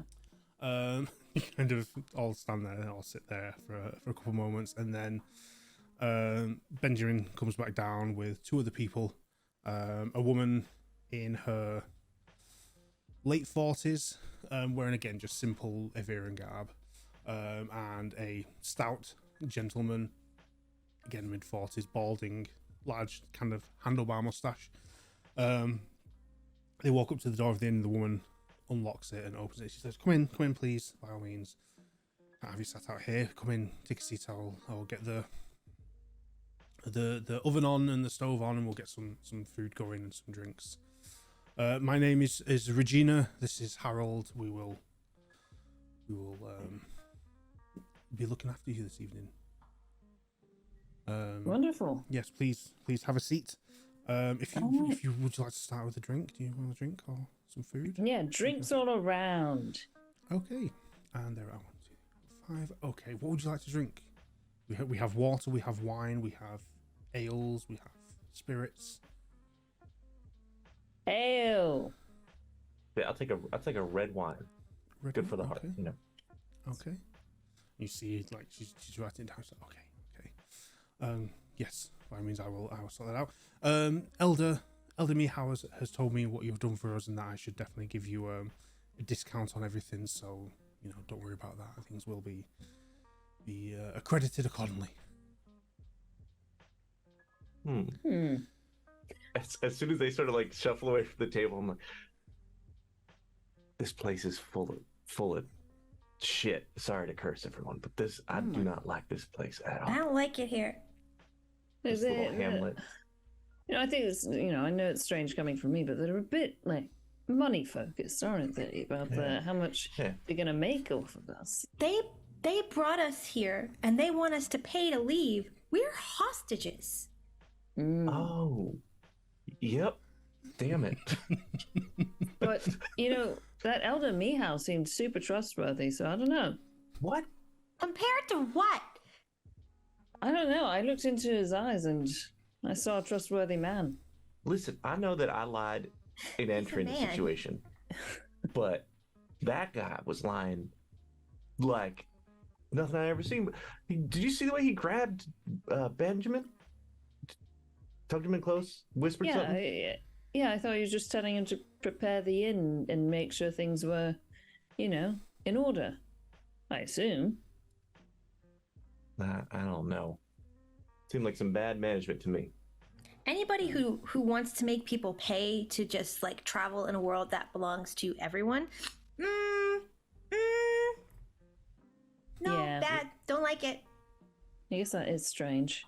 What if Well, we we can don't always- use their door? What if we go over the wall? Do we still have to pay? Is the toll like for the door? No, yeah, good point. We'll get out one way or another. I don't like paying to walk through. We'll figure it out, but that's a tomorrow morning problem, yeah? do we have any money left to pay these fine people? Like, listen, I don't think so. I I do want to, fight the man. Elder Meow seems sketch, but these people are just, trying to survive. So we should not screw them over if possible, right? We have a very small amount. I mean, we don't always have to pay the money, right? Maybe there's something that we can do for them. There's something they need cleared out or a favor or something like that, right? We just help them out and call it even. Right. Yeah. we already helped them out by stopping that fire, and we're going to continue to help them out by continuing to suppress the fires. Yeah. That's but I mean, something specifically that like they need done for their religion stuff, right? Like a favor specifically to them. We can offer that, maybe barter with that. Yeah. Yeah. No, that's a good call. I'm sure we can. Right. I can't believe I didn't clock the suspicion on Elder Miha, but you're really sure? You think that they're pulling one over on us? I mean, I didn't know what, but I wasn't trying to necessarily read them. I just was like, ugh, Right. bad vibes. I don't think maybe that, it's possible that they're not actually lying and saying things that aren't true, but even if they are telling us everything that is true, like about wanting money for all this stuff, I just think that is not a nice thing to do, and I don't want any part of it. So they also have to make a living out here. But by like charging people to move around, I think that's a bit ridiculous. Like they didn't make the land for us to move on. That's like if they built a bridge. But they have maintained the road. Supposedly. Yeah, but you don't need a road. The land is there regardless of whether I could go without there being a road. If they made a bridge, built a bridge over something, then maybe just to cover the cost of the bridge. But if they're not letting people travel this way without paying, that's charging people to be alive and to move. And sure I don't agree with that. Ask them about it. What are they providing in return for these tolls that they're charging? If you want to get into it. No, I don't care. I'd rather just not pay. Yeah, me neither. And worst case scenario, Zeke could probably make another bomb, right? Oh. This joking. As Zeke just finagling with tools, just around, just like still working on it. Right. I love that your solution was, we could just become terrorists. I go from zero to terrorist pretty quick when capitalism is involved. So whilst you have this conversation, you hear the gentleman Harold in the back. He appears to be cooking and preparing food. And Miriam comes over and you see her set the drinks down on your table. She goes, there you go, there's all your drinks, your red wine, blah, blah. And she puts a piece of paper on the table. She goes, that's for later. If you want any more drinks, let me know. I'll pop them on. Enjoy yourselves. Where have you come from? Where are you from? Where are you from? Oh, we come from. So we do this work seasonally, and we come from all over, really. Oh, interesting. To represent each faction, Yeah, of our lands. I'm from New Moss Grove. I see. And then she takes a piece of paper off the table, puts it back. Okay. River here, you may have seen us on we're a little far, but you may have seen some of our traveling. Yeah, we've had a couple of your type kind of come through. Suppliers and the like. Yes, yes. And I see one of you, the spear over there, the big pointy one. Yes. Interesting group. Okay, and she turns around and just walks off. Quite sorry. What is the? I didn't see any pricing anywhere. Just out of curiosity. Oh, she points to the piece of paper on the table. It's all written on there. Don't worry about it. We'll settle at the end. Again, I was told to give a heavy discount. So we'll call it a tab for now. Sounds like a cool word that works for this. Wonderful. All right, what is on this paper? She walks from leave, and it's got like the drinks order, and then there's like some numbers next to each of them, prices currently. Does it seem like, as someone who sells and buys and things, like how much are they actually giving a discount, or are they just saying they're giving a discount? It looks, and it's actually full price. it looks about full price, as if they upped the price and then discounted it back down to normal. Yeah, it's like those restaurants that are like 50% off all day, and it's like regular. It's like any sort of Christmas sale where the month before they raise the prices without telling you, and then discount it back to what it was at the sale. Okay. The only difference is you see that where it says wine, the number was crossed out and increased. Only a fraction, but it has been increased. Yeah, I think maybe we shouldn't be mentioning relations to New Mossgrove. Doesn't seem to have equaled out to anything positive. Also, these are not bloody discounts. Well, I'm not gonna hide that I'm from a better place than this crappy little All hamlet. right, Bixby, let me just... What is going on with you? Listen, Where is this coming from? I've put a lot of sweat, blood, and tears into New Mossgrove, helping it become what it is. And these new cities come up, they're upset with us for being a big place. Listen, I'm not a very competitive guy normally, but when people bring it to my door, I've got to respond in kind. Okay. And all they do is build gates and like upkeep gravel roads. That's not hard. Well, usually this kind of behavior doesn't come from nowhere. I assume that, something has happened that has made them this way. They've felt slighted from New Mossgrove and left behind, and, technology and nature and all of these things at our disposal should be shared amongst us all. Okay. First of all, how did we switch into you're trying to calm me down now? I don't understand it, and I don't like it personally. Just drink your wine and calm down. Oh, actually, and I turn to Cap. Are you good at sort of discerning if there's anything untoward about food or drink? I would say I probably am. However, I've already finished my drink. Seems fine to me. Do I die? Roll me a no, it's fine. Okay. And again, the good news is that generally if you get anything like food poisoning or just regular poisoning, that stuff usually starts to take effect in the first 20 minutes, although the effects can last usually to get out of your system 24 hours of throwing up, but usually within 20 minutes you'll know.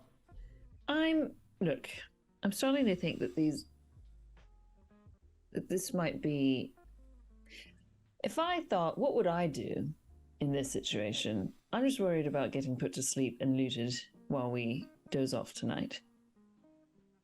Well, luckily, I am I have put so many chemicals in my body that even if this was 98% alcohol, I would probably still be okay. Little gassy maybe, but I'll probably be able to stay up through the night if that would make you feel better.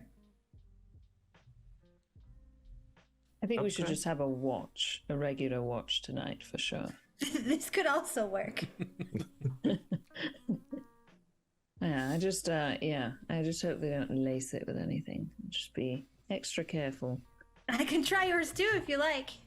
Would you? Sure. I'll take out these roughly made pieces. And Danny, I'm just making this up. You can tell me no if you want. But I've got pH testing strips. Okay. To see if things are too basic or acidic. And I'll just dip it in your drink and just like it's a fucking perfume tester. Is it poison? It looks fine. And whilst you're doing this, Cap, and you're kind of dipping this bit of paper in Jules' drink, this gruff gentleman, Harold, comes out of the back with a tray with some plates on. He's like, all right, here you go. Well, and he passes a plate out to each of you.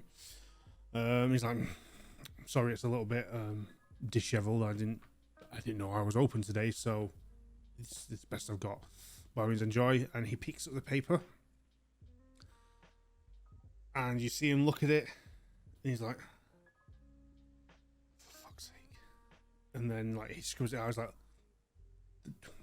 "Look, give us 2 coin. It'll do you for everything. The rooms as well.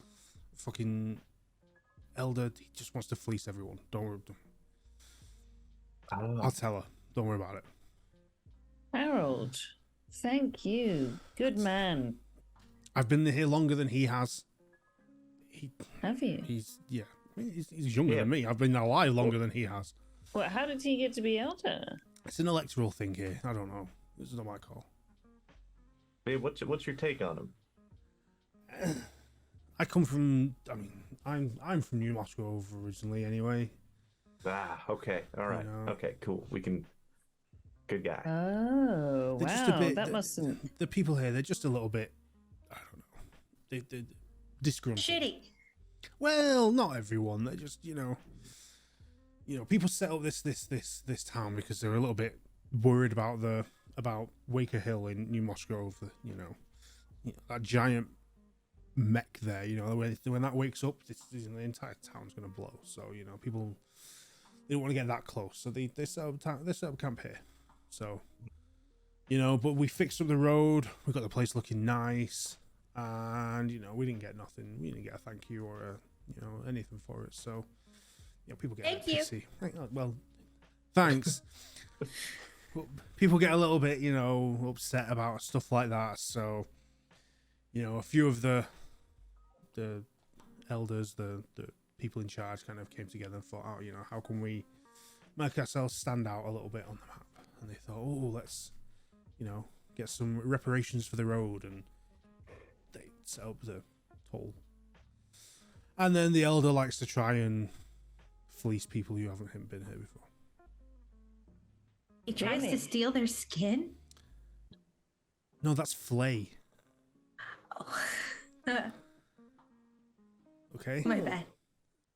Oh, yes. Well, I'm glad that it's clearly fleecing people. Yes. Yes. But don't worry about it. Like, again, like I said, 2 coin. It's under what I would charge for all this anyway. But from what I heard, you helped us out, so call it. Really appreciate that, Harold.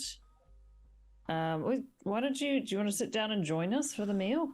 No, you help yourselves. I've got to sort the kitchen out and make sure the rooms are prepped for you guys. Oh, right. Thank you. Yeah, don't go out of your way. I mean, we slept in the woods last night. It's this will be miles fine. above. No problem. All right. no problem. Thanks, Harold.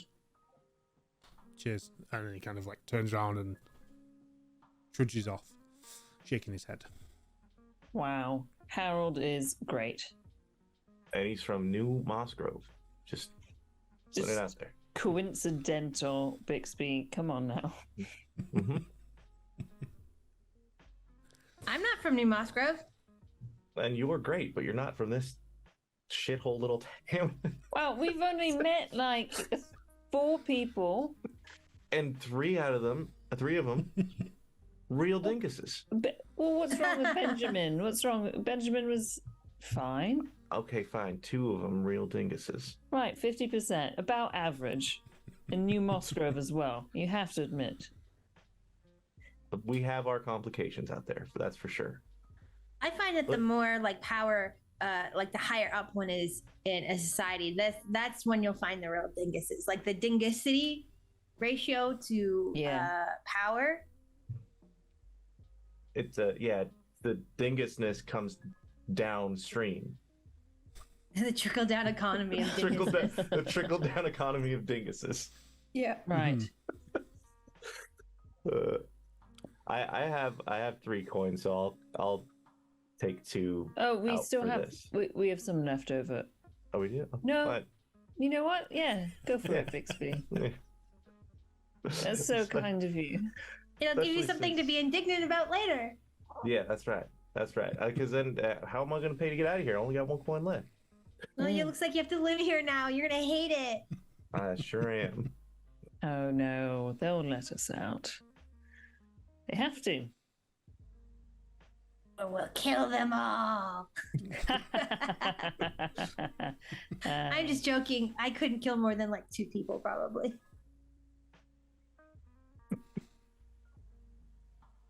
Oh, I mean, hopefully we don't have to kill anybody, right? We'll figure out how to get out tomorrow. Yes. As a treat, we'll kill 2 people. It is so nice to be inside again. I know it's only been 1 day of traveling, it's 2 days. But it is nice to feel I'm just assuming there's wooden floors and that I feel that that's close to a boat. And I'm like, I feel the wooden floors, these planks under my feet. It's not quite the same, but it is nicer. Jewel, what's the longest you've been away from the river? Well, I haven't really done lots of inland work. I generally go along the rivers and then I'll spend a day in town, but at night I go back to the boat, so not long. I mean, I think maybe once I had to spend an overnight somewhere, but no, I prefer to be rocked to sleep by the waves each night, the current. Not waves on the river, but the current pushing us along.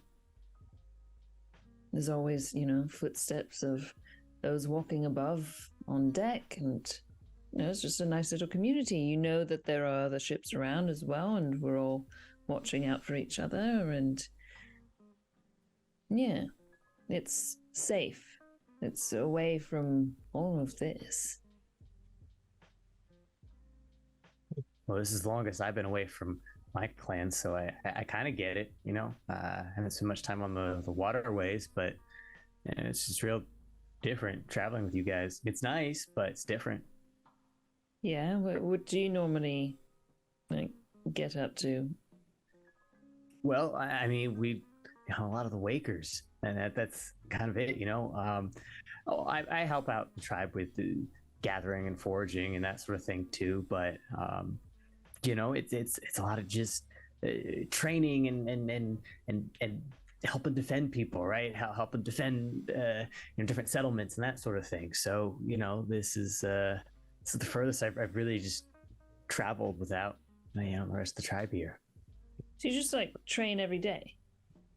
Well, a little bit. You gotta wake up. Get yourself in shape. You just get your blood pumping, that sort of thing. But yeah, you gotta stay ready. And how long have you had your spear? I'm sorry, I'm just really curious. Oh, I've had Spark Song for like 10 years now, something like that. It's been a while. We once we're old enough to handle one, right? We get our spear and then that's it. Spark Song is my responsibility for the rest of my life. What happens if someone else, touches your spear? Well, I mean, they can touch it, I guess, but it's my job to make sure that nobody else gets their hands on it. I gotta take care of them. Cool. Crassus, I've met a couple spears in my day, and typically they are, what's the right way to say it? Scary and intimidating, and you are just very sweet. I just want to say, well, it's a rare gift. Well, thank you. I mean, I guess I haven't taken down as many walkers as a lot of the spears. I was a little on the small side for a long time, and I know you said maybe it was just like a lottery that had us picked, but I kind of think that maybe I'm supposed to be proving myself here, showing that I can really hold my own. And it's great, I've always got the rest of the spears have my back, but I don't know, I want to show them that I can fight too, right? That I can take care of myself. I can take care of you guys. Yeah. No, I mean, I think I speak for most of us that I think it was a relief to know that there would be a spear traveling with us. I certainly don't know how to fight in any ways close to what you all do. Yeah. I just set things on fire sometimes in a controlled manner. you know, purposefully. Well, maybe next time, you know, have some snarlbacks or something like that coming after us, you know, I could step up and then we don't have to set up the whole forest on fire, right? That'd probably be a good idea. Yes, good point. Yes, we'll keep that in mind.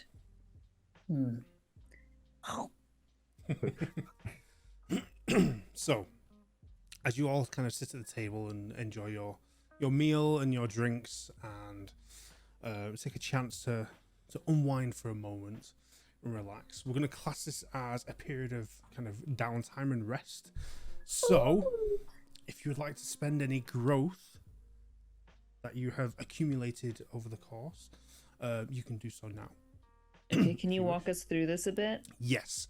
So in this game, growth is our version of XP. You don't gain it through killing things and people. You gain it through helping each other, achieving certain goals, and so on. So you can gain growth through achieving your archetype goal, when a character acts according to your kind of attitude that you get from your temperament, and when a character achieves their ambitions, you can gain it, whether those be short term or long term. You can grow from that, Okay. and a couple other ways. So they're how you gain growth, and Yeah. you mark it down. And there are different ways to spend it. So to kind of list them off, you can spend growth to increase your maximum spirit by 1. That costs 1 growth. You can increase your supply points by 1. That's 1 growth. You can pick one character that you do not have a bond with and create a bond, either spot of rivalry. If you wish to create a new bond with another character, that'll cost you 2. You can increase your tech level by 1 to a maximum of 6. That'll cost 2 growth. You can select one skill and increase it by 1, again to a maximum of 6. That costs 2 growth. Okay. You can select an attribute that is rated 9 or lower and increase it by 1 for a cost of 2. Or you can select an attribute rated 10 or higher and increase it by 1 to a maximum of 16. That'll cost you 3 growth to do that, 3 growth points. You can select one archetype other than the character's initial one. The character becomes a member of that archetype, and this requires an appropriate teacher, and that'll cost you 3 growth. See. So you can gain an additional archetype, and you gain certain benefits from that, again listed in the player's guide. You can select an additional talent available to the character's archetype and spend growth equal to the number of talents already known to gain that additional talent. And then you can add, change, or remove a truth the character has, and the character must still have at least 2 truths for 3 growth as well. So you've got, again, certain score improvements you can increase. You can gain additional archetypes, you can gain additional bonds, and so on, utilizing growth. Okay. So I think I have 3 growth. Do you want us to share like the Let us know what you want goals to and do. stuff? Or do you want how we hit them? Or... You can let me know how you gain that growth. Okay, so my archetype goal is making introductions between 2 people or groups of people. So I took introducing everyone to each other at the beginning of the game as one moment of definitely of growth. And then my attitude growth, I think I've hit twice. It's if your group faced a problem because you acted recklessly or drew attention to yourself needlessly. And so the first time is when I tried stealing from Marcus. The second time is when I set the grasslands on fire. Yeah, I'd agree with that. So I think I've got 3 growth, and I think I'm going to spend 2 of them to increase one of my skills up. Just trying to choose. I don't know whether to. This is a mini series, so maybe I should focus in on. You can say up to 6. Up to 6 on skills, yeah. So I'm going to take my talk up to 6. Okay, nice. Is that all you're going to do with your growth at the minute?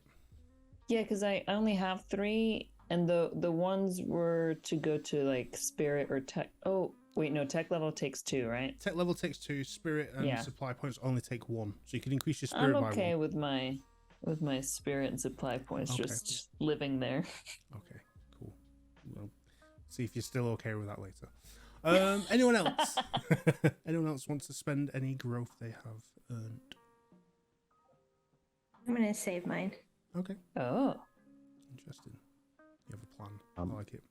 Zeke has earned a couple from building a bomb to show off, because my thing is specifically if a problem starts because I wanted to show off, or if I solve a problem that involves or using technology, I can get Nice. growth.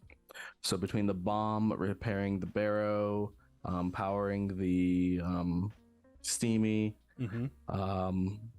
there was one more I had from the lasering and causing a problem because of my repulsor. Yeah. That you gave triggered me that. enough to get, specifically I was going to get a tinkerer talent for the tech that allows Okay. me to I can spend a supply point. Let me refer. When I create a device using a supply point, I reduce the number of supply points I spend by one, and I can also dismantle anything I make to regain one supply point. So I can basically Okay. Oh, nice. spend a supply point to do something and then break it at the end of the scene and keep that supply point. So for like quick little items, I can basically make ad Yeah. That infinitum. works. That's nice. I like that. Yeah, it's like a nice little like, oh, I can make a block pick real quick or something. Mm. Yeah, rather than just losing the supply points and the item at the end, you regain the supply points. I regain at least one. Mhm. I am increasing my operate by one more to the max for 6. Mm-hmm. That way, also my tool rig, it means I get one additional arm for my tool rig because I get a number of arms equal to my Ooh. operate. Nice. So now I have 6 arms for my tool rig. Okay. I know what one of those is going to be used for. Oh yeah. And then I had, because I was doing a lot of dumb stuff, I had one more and I was torn between either saving it or just pushing my tech level to 6 and being like, I know everything. Wow. Well, tech level Well. costs 2. Yeah, so I had 5. 5. Okay. Okay. Yeah. So you should have enough. That's why I don't know if Okay. I want to spend the last 2 or do Okay. that. But Well, I'll say have a think on it and let me know by next session. yeah, I definitely those 2. I'm getting my Tinker Tech and then my Operate to 6 so that now I have an extra arm and I go ham. Okay. Cool. So what I'll say is, whilst you're sat there, I imagine Zeke, you're just headfirst in tech with the nanogram emitters. Yeah, and nanogram in my everything and that. EGOT.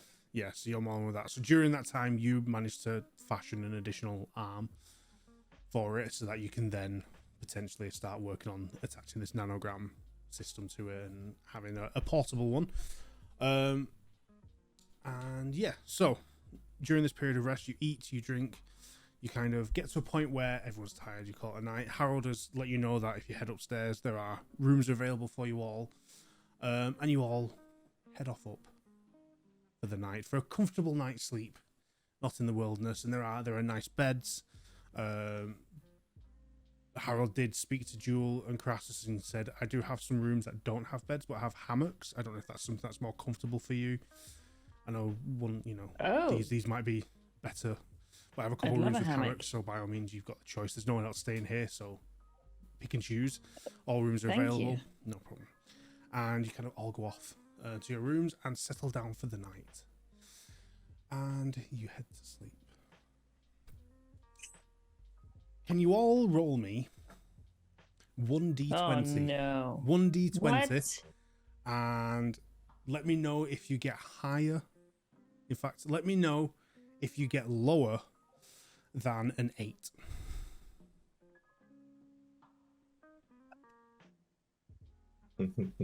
I don't like that, but I got a 6. Okay. Got a 4. Okay. Thank God. 1. Okay. Hey. What about Cap and Bigsby? Oh, I did not. I did not. Okay. Cool. So, you all settle off to sleep in your rooms, enjoying a comfortable night's sleep. Cap and Bigsby, you very much are deep in sleep. The rest of you are sleeping comfortably. But Zeke, Jewel, and Crassus, you awake to sound outside. At first, as you wake, you don't distinguish what that noise is. It's just a noise has woken you from sleep. And then as you kind of come round, you hear the sound of screaming outside. and the sound of people moving at pace around in a more frantic way. And then you all hear a sound. Bixby and Cap, this sound wakes you. Jules, Zeke and Cap, I see you're already kind of roused and getting up to the sound of screaming. And you all hear... Okay, we will save this. We will save this sound for next session. But you all awake to hear screaming. Yeah. And then next session, you will find out what that sound is. Exciting. So, All right. for everyone watching, we will leave it there for today. Thank you very much for watching. We'll be back next week, same time, same place. If you want to catch up on episodes, go to Modiphius Live on YouTube and catch up there, as well as check out our other actual plays that are on there and some how-to videos and some new stuff we're going to be posting there. Before we leave, we're going to quickly run around the table and introduce everyone. So we will start with Zeke. We'll go counterclockwise. Hey. I've been Zeke Tenets. It's Jaden King. Find me on all social media at It's Jaden King, doing all kinds of things royal and across the realm. Check out TTRPG University for your education resources involving TTRPG things to improve your ability as a player, game master, writer, storyteller, or anything in the industry. We're working on making up beautiful collaborations with wonderful people. So if you got some skills you want to show off and teach people on how to do, check out TTRPG University and let's make things happen.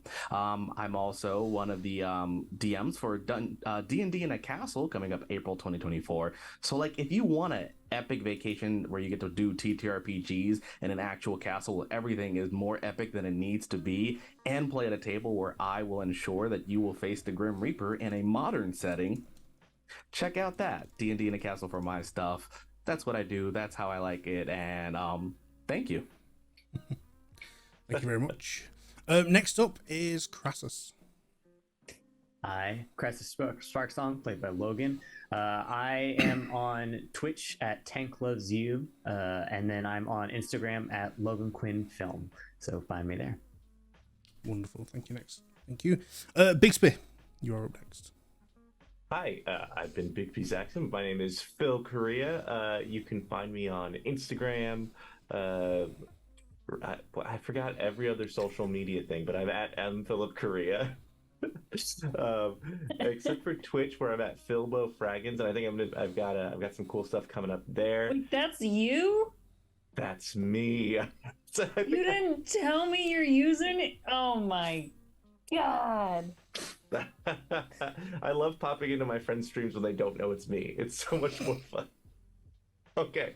And then I have the GGG podcast, which stands for Golden Glades Gaming. It's about video game news, and we go up every week. So, yes, thank you very much. It's been a pleasure to play today. Thank you very much. Next up is Cap. Hi, I'm Cap. I've been Rachel Beauregard. I'm an actor based out of Toronto.